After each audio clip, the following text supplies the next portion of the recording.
Well, good morning, everyone, and thank you for joining the Milner Group along with One America to learn about the market's only choice to offer guaranteed benefits for long-term care using qualified funds.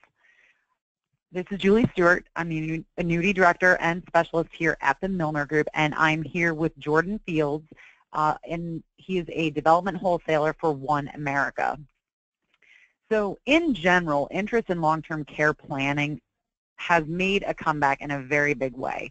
Clients are once again discovering the importance of long-term care coverage along with the likelihood of actually needing it. What's so powerful about the Asset Care 3 product, or really the entire Asset Care line, is that in addition to providing coverage, which can be applied in every setting, so we're talking true long-term care, you're also taking it a step further by providing asset and income protection to your clients. Now, we all know the risk of longevity and the advances in medical science, and long-term care really isn't a what if, it's just really when is it going to happen. When we couple that with the rising cost of health care year after year, it's really time to bring this powerful solution to the table and give your clients that have pensions, IRAs, and other retirement funds an option to fund their future with that money that they may not necessarily need or maybe they want to leave it behind.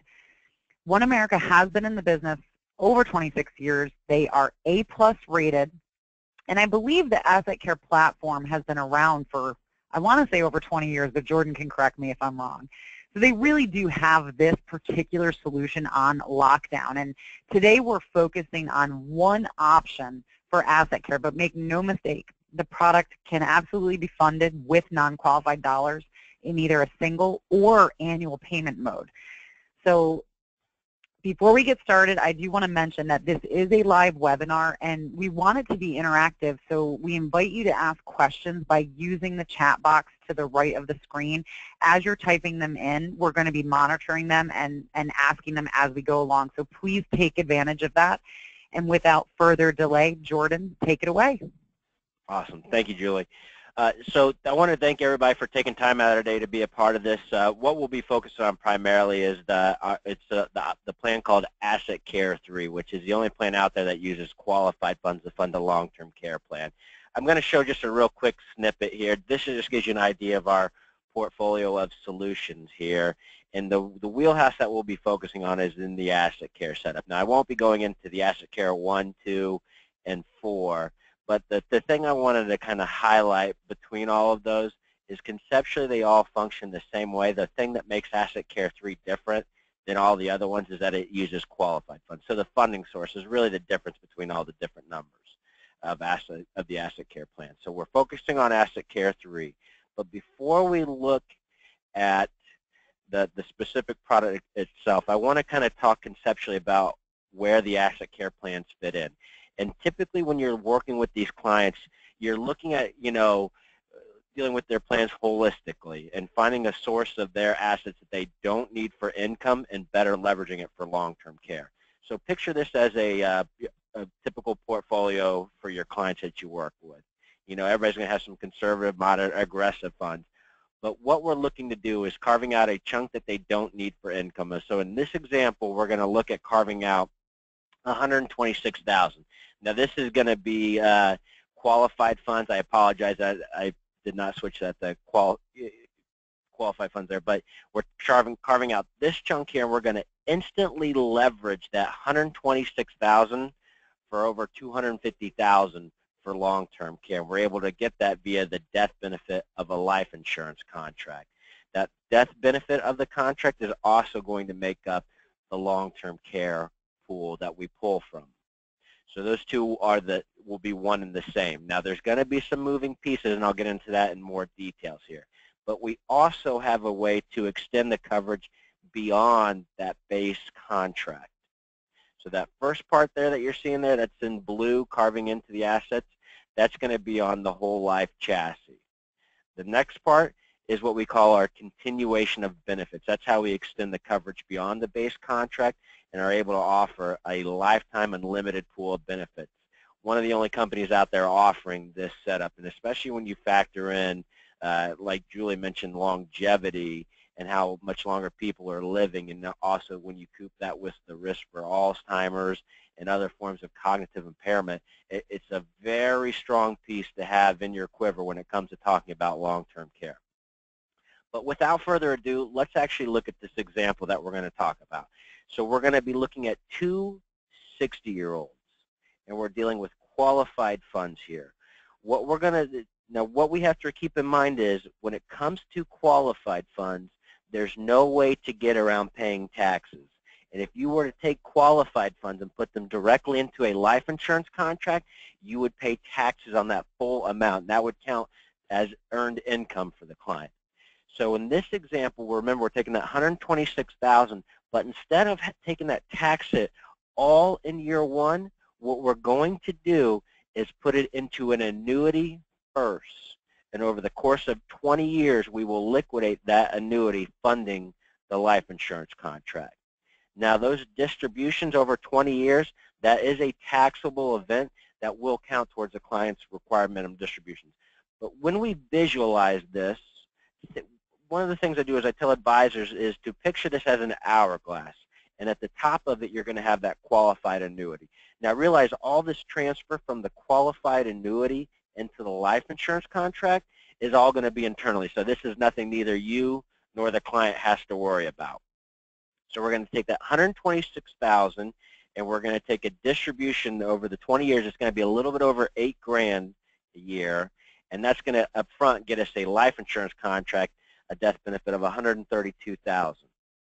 Now, because there are moving pieces with this, during those first 20 years, the long-term care benefits will be made up of both the qualified annuity and the life insurance contract. So because that life insurance contract is not fully paid up, you'll see the moving pieces. So that annuity value, you see there how Jordan, it's more. I hate to interrupt you, and I'm so sorry, but your slides aren't moving. Oh, I apologize. Let me see if, okay, there we go. I'm an idiot, so I'll apologize. So this is, so again, I'll kind of back up a little bit. So picture this qualified annuity that we're taking distributions out over 20 years. The distribution amount is going to be $8,000, and that's going to get us a death benefit from the life insurance contract of $132,000. So the qualified annuity is going to be reduced to $118,000. But remember, over the course of the 20 years, that the first 20 years, that qualified annuity and the death benefit from the life insurance contract will make up the total pool of benefits. So when you take that $118,000 and that $132,000, that's where you'll get that $250,000. Now, what you're seeing here is the default payout for the base contract, which is 50 months. So this is just giving you an example of how you could get a $5,000 per person monthly benefit. Now, the continuation of benefits, remember the second part is a pure insurance piece that does not have a cash value or death benefit associated with it. And you'll always have two options. It'll either A, be the same length as the base contract, so in this scenario, additional 50 months, or B, it'll be for lifetime. Now, this product, because we're dealing with qualified funds, there are some limitations given a client's age. Some of the logistics on it is we can write this from ages 59.5 to 80. We do have the ability to write this for clients under 59.5, but we just have to be cognitive of those distributions from the annuity to the life insurance contract. The client would get an early withdrawal penalty. We do have a couple of scenarios that they can go down that route, but I would more or less wait until you run into those instances. But you want to make sure that your client's either close to or over 59.5 when it comes to presenting this plan. And we can write this all the way up to age 80. This can be on either an individual or joint life, so we can use one person's qualified funds to get coverage for two people. The 50-month plan, when you have that set up, it's going to have guaranteed return of premium for the amount that was put into the base contract, and there will be guaranteed cash value growth. We'll take a look at what those values are going to look like here in a little bit. The second part of the plan, the continuation of benefits, If you paid for this with an ongoing premium, so that does not have to be a lump sum payment. If you paid for that with an ongoing premium, those premiums are guaranteed never to change. And typically the way that people will design this plan is they'll put a lump sum of qualified funds into the base contract to fund it, and then they'll pay for the continuation of benefits, the second part of the plan, with an ongoing premium. And the reason they do that is sometimes people might be saying, well, what if we want to do a lump sum to pay for the whole thing?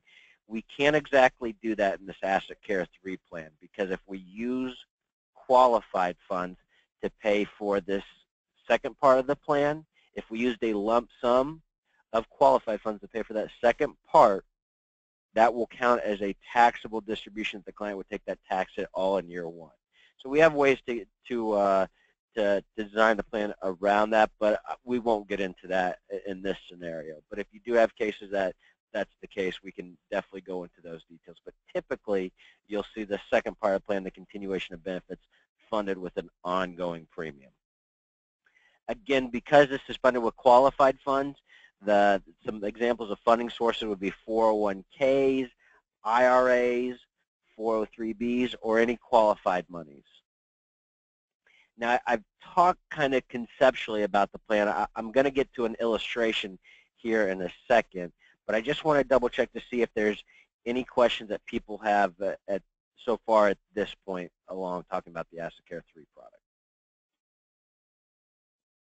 Okay, so what we're going to look at here is this is going to give you an example of what the illustration is going to look like. Again, this is two 60-year-olds, a male and female.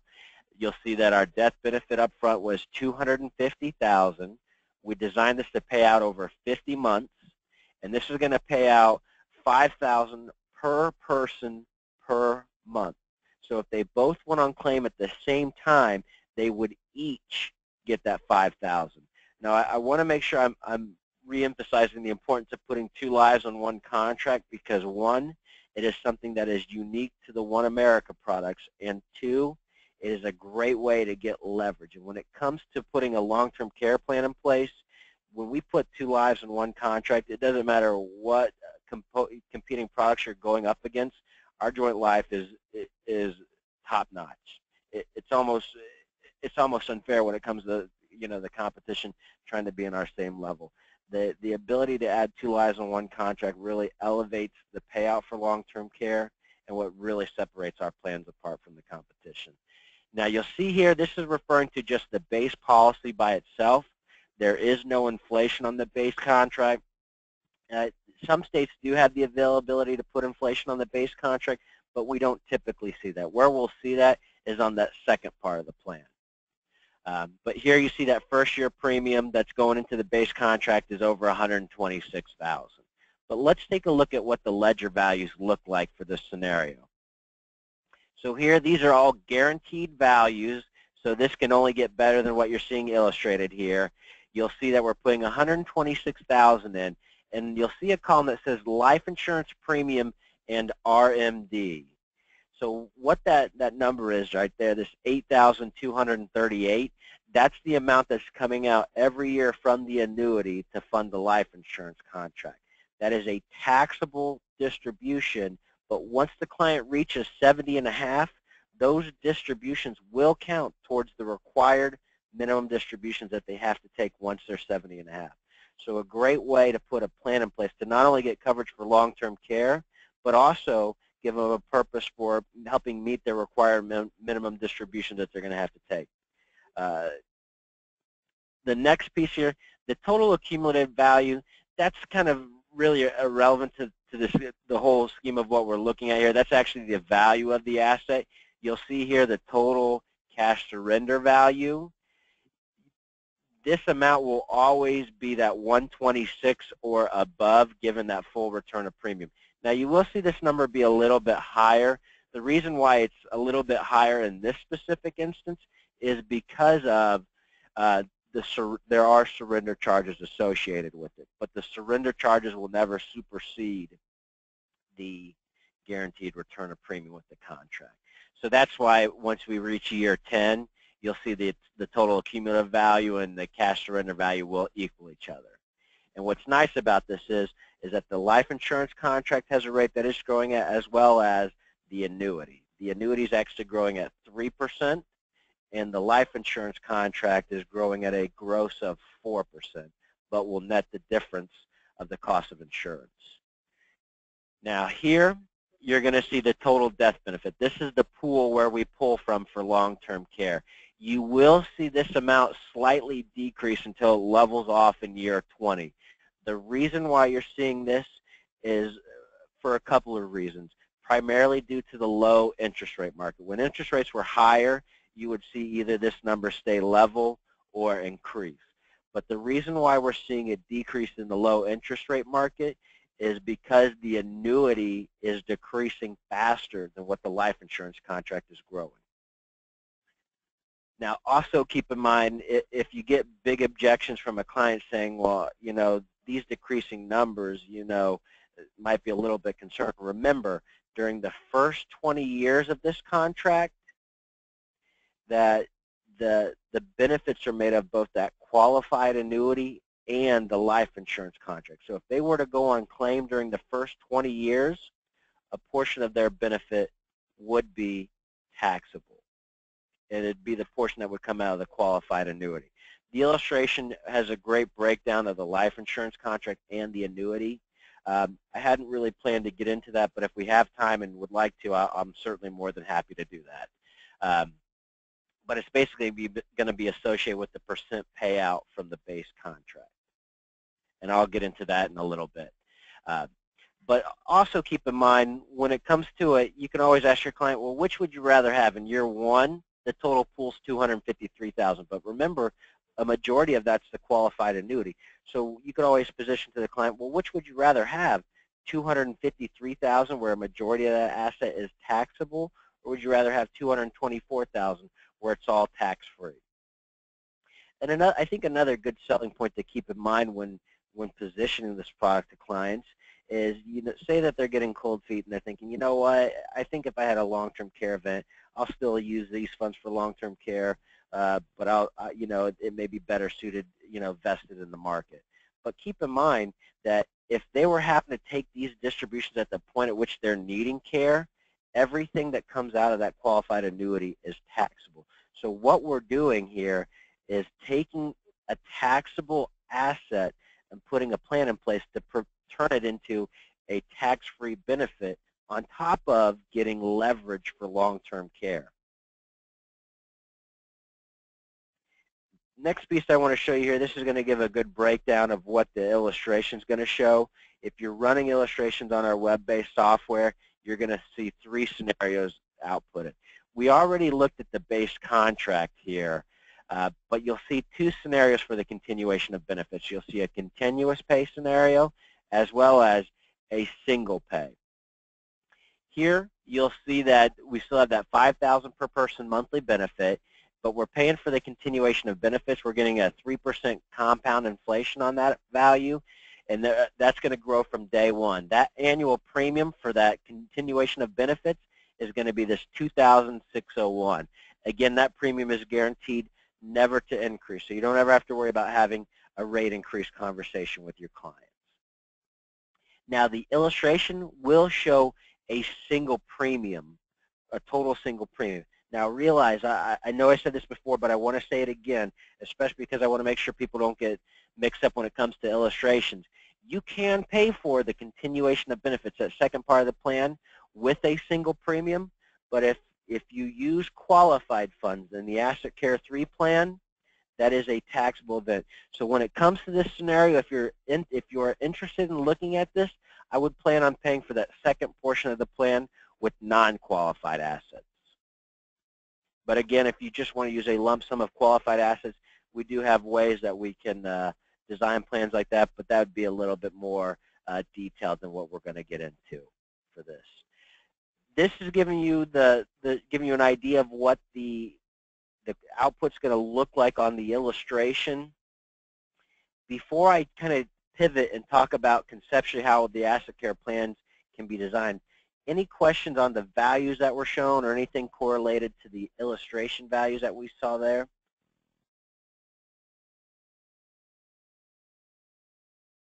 Okay.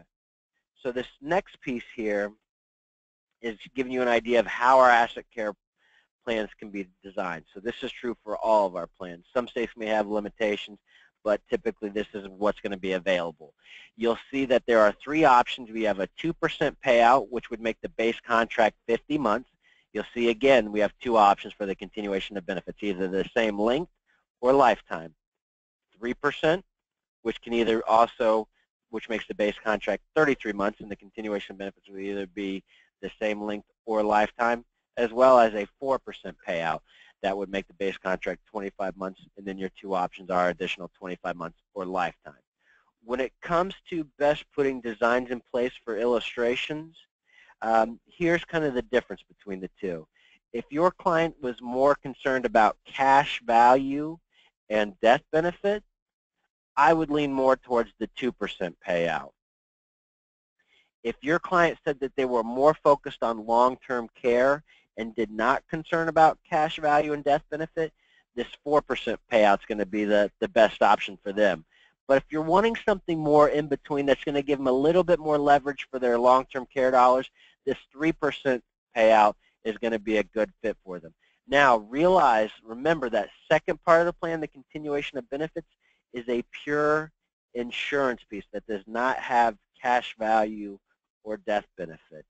And so the sooner that they're able to get to this pure insurance piece, the higher the cost is associated with it. So if we were to compare these 3 scenarios, with starting out with a $5,000 monthly benefit and growing at 3% compound inflation, the 50-month scenarios, this plan is going to have the lowest costing scenario, whereas it's going to cost more on the 4% payout. That's going to kind of hit on the key pieces that I wanted to make sure that I hit on. There are some peculiarities that I do want to make sure that I touch base with. A couple of other resources. I know that Julie and them, that they have a lot of very helpful resources. We do have a short 10-minute video that talks specifically about this product. If you are interested in getting that link, definitely reach out to Julie or any of us that will be able to get you access to that short 10-minute clip that you can rewatch at any point in time at your disposal. Give me one moment because I'm going to jump out of this. I've actually hit on a lot of the key components that I wanted to make sure I hit on. Let's go ahead and open this up to questions that you guys may have about that would apply to anything in correlation to the Asset Care 3 plan.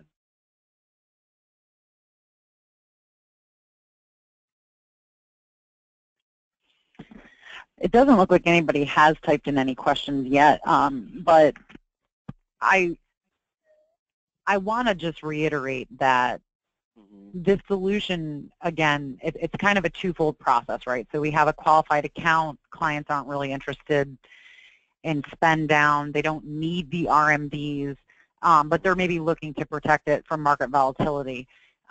You know, if they don't have long-term care, this is a great solution to move the money, which would go from the qualified plan into the Asset Care 3. And again, behind the scenes is that it's funding an annuity, and then over 20 years the annuity funds the life insurance contract. Each distribution from the annuity does count as the RMD, so that is taxable to the client. So they'd receive a 1099 every year. And essentially what we're doing is creating, as Jordan said, a tax-free death benefit to pass on to heirs, as well as you know, giving them long-term care coverage. Now, it does look like we have a question. So, Warren, do you want to go ahead and read that? Yeah, we have a few questions coming in. So Don missed the first 5 minutes and is asking to clarify what the benefit period for the long-term care is. So yeah, the illustration that we were showing there, the base contract was designed to pay out over 50 months. So this right here is just giving a breakdown of how the asset care plans can be designed. You have 3 options for the base, where it can be 50, 33, or 25, and then the continuation of benefits will either be an additional 50 months or either the same length or lifetime. But the scenario that we were working on here, the base contract was for 50 months, and then we were doing the lifetime benefits with 3% compound inflation on the back end. So that $5,000 a month would be per person for life, no matter how long they live. Correct. That the base it actually pay out $5,000 for the first 50 months of claim. So for the pool that they both have access to. But when they exhaust that first 50 months, they get through that base contract, then they'd get to that inflated value. And give me 1 second, I'll pull up the illustration so that we can look at this. So here, This is the actual illustration that I put together for this scenario. You'll see here that it's 2 valued clients, age 60. And the numbers that I want to show you here, this is going to show you how the continuation of benefits is going to perform. Give me 1 moment. I'm trying to zoom into this. So this, what you're seeing here, is each policy year now this is for the second part of the plan, the continuation of benefit will be growing from day one at 3% compound inflation. So when it comes time for these clients to go on claim, typically let's say right around age 80, in year 20 of the policy, that monthly benefit has grown to over $8,700. And this will grow whether they are or are not on claim each year at 3% compound. Hopefully that helped answer the question. I know I went into a little bit more detail there. Okay, yeah, we actually have several other questions that have come up. So it being a joint benefit, Julie is asking, how do you explain to the client that the numbers come out better for joint scenarios as opposed to individual scenarios? That's a great thing, and we actually have a PDF piece that we've put together, and it highlights why you would want to do a joint plan. And I'm going to zoom into this. So this example right here is just showing the difference of 2 individuals versus putting a joint plan. So you have this couple here looking at $100,000 by themselves, and what you'll see here is they get a significant higher monthly benefit and a higher death benefit when they do a joint plan. And the reason why a joint plan gives a higher payout, hopefully you guys are able to see this. I'm going to try and zoom in a little bit more. The reason why a joint plan is going to give a higher payout is because, remember, we get the long-term care benefits from the death benefit of the policy. So when we make it a joint second-to-die contract, the likelihood of the second person passing away is not as likely to happen as an individual passing away by themselves. Thus, we're able to get a higher death benefit. So that's why the ability to put joint on at any point in time, I highly recommend. I also want to mention that oftentimes when I'm designing cases here at the Milner Group, what I find is, an advisor will come to me and say, hey, exactly this. I've got Jim and Bonnie. They each have $100,000. They each want their own contract. And I say, let me show you a way in which we can get them joint coverage by using only a portion of that total amount. So, instead of using a total of $200,000, we can actually use $100,000 or $125,000, thereby creating a plan that gives them joint coverage for life that is really exceptional and keeping them more liquid than not, giving them opportunity to then go and reinvest the balance somewhere else or, do whatever they want with it. So it's definitely a unique opportunity to say, I think it's great that you have this money earmarked for long-term care, but let me show you a way in which we can, accomplish the same goal with using maybe a little bit less. Mm-hmm. And what you can also do is say that they had some scenario where they wanted to still each one contribute. You can always say, well, you know what? Try looking at adding the second insured on, and they don't even have to use that other policy if they don't want to.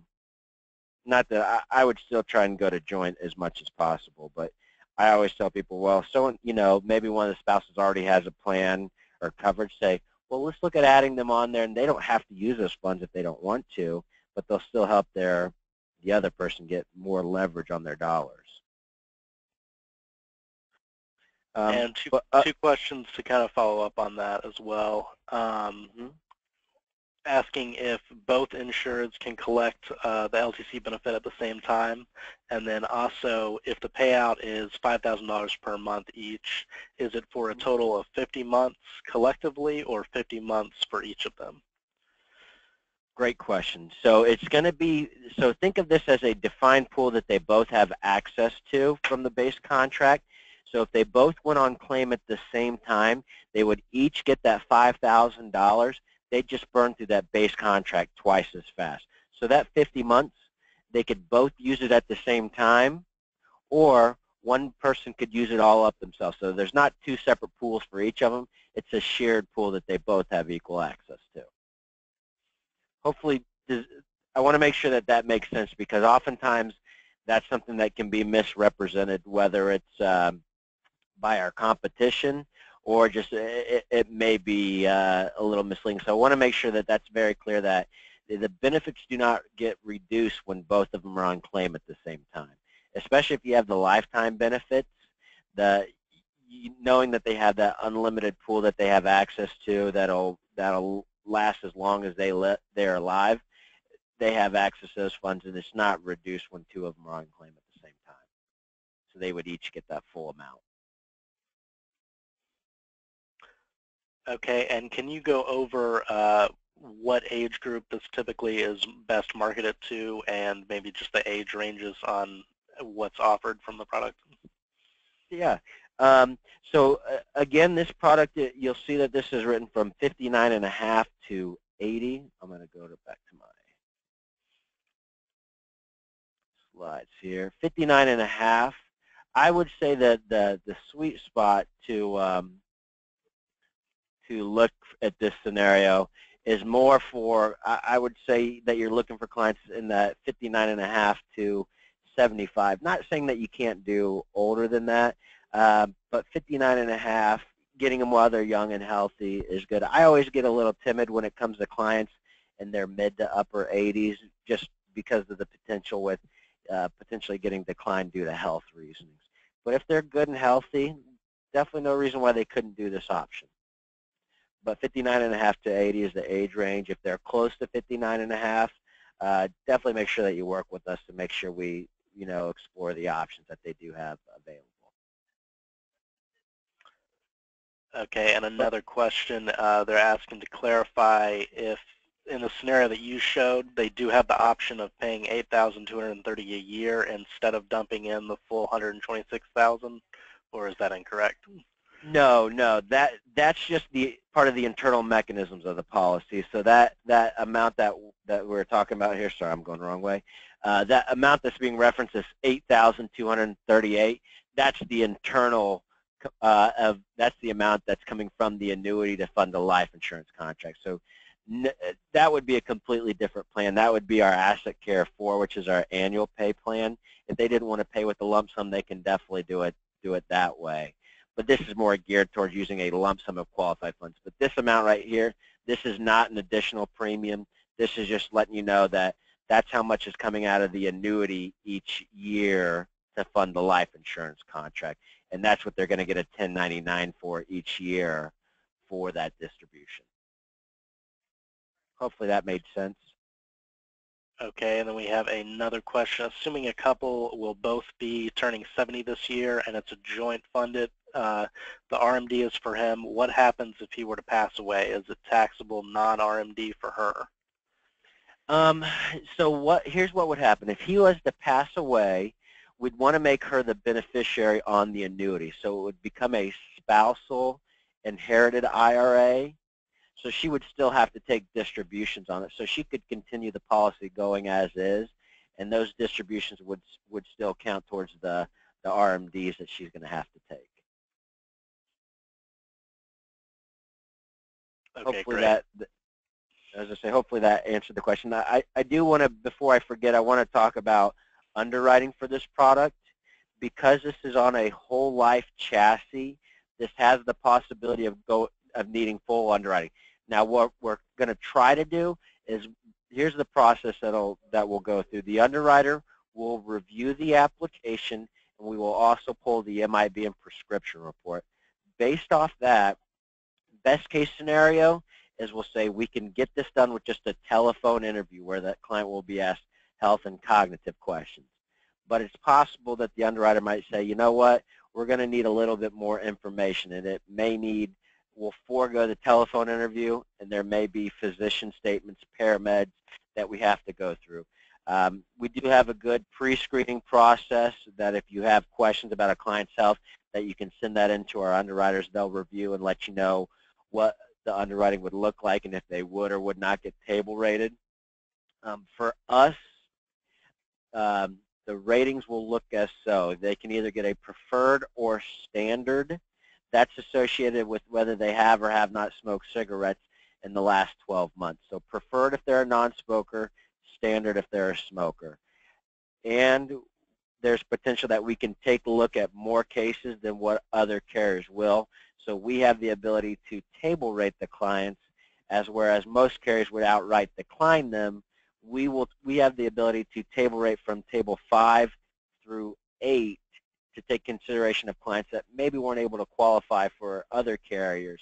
And I think that's another good selling point for One America in general, is that we're very liberal on our underwriting, and we're going to take a look at more clients than what other carriers would more than likely just outright decline. So the fact that we have the ability to add table ratings to it allows us to take a look at more clients than what other people would not. All right, and I see that in relation to that, we have someone asking about occasional cigar usage. That's they can still get non-smoking for that, correct? Correct. And something very important to note of that, if they are the occasional cigar smoker, you definitely want to note that on the application. That will not make them a smoker, but what that does is it lets the underwriter know that if, you know, tobacco usage was to come up in their parameds or physician statements, they'll say, well, they already disclosed that. But if you don't disclose that they are the occasional cigar smoking, you know, smoke the occasional cigar, if you don't disclose that and tobacco turns up somewhere in the underwriting process, they will get tagged as a smoker. So you want to make sure that you disclose that on like a cover sheet on the application. So great question. Okay, and then just a few more general questions. Is the LTC deducted from the death benefit? Yes. The long-term care benefits will reduce dollar for dollar from the death benefit. Now, during the first 20 years, the portion that comes from the qualified annuity would obviously reduce it. But yes, the long-term care benefits would reduce dollar for dollar the asset that it's coming from, whether it's the life insurance contract or the qualified annuity during the first 20 years. Okay, and then can you clarify what type of contract this would be if the insured actually purchasing an annuity and then using it to fund the life insurance, or is it not the case? Think of it like this. There'll actually be 3. So say you get the base contract and the continuation of benefits. There will be 3 contract numbers. You'll have one for the life insurance contract, one for the qualified annuity, and then one for the continuation of benefits. But the best way I would say to kind of picture it is think of it as they're purchasing 2 components. You'll have the base plan, which is made of both the qualified annuity and the life insurance contract, the whole life insurance contract, and you have the continuation of benefits on the back end. The qualified annuity and life insurance contract, think of them as a tandem that would be paired together. So if they're wanting to know, the simplest way to put that is they're purchasing a life insurance contract and an additional piece there. And that's kind of how the commissions will look as well, too. They'll get commissions associated with the base contract, the lump sum that goes into it, as well as the commissions based off the continuation of benefits. All right, well, I believe that wraps up the questions, and I just want to add, there have been some people asking about it. We will include a link to the video that Jordan referenced and that PDF on the advantages of choosing joint when we send out the recording of this presentation, so all the attendees should get that information. Awesome. All right. Jordan, thank you for your time. Everyone, thank you for your time. We look forward to doing business with you, and have a successful day. Thank you, guys.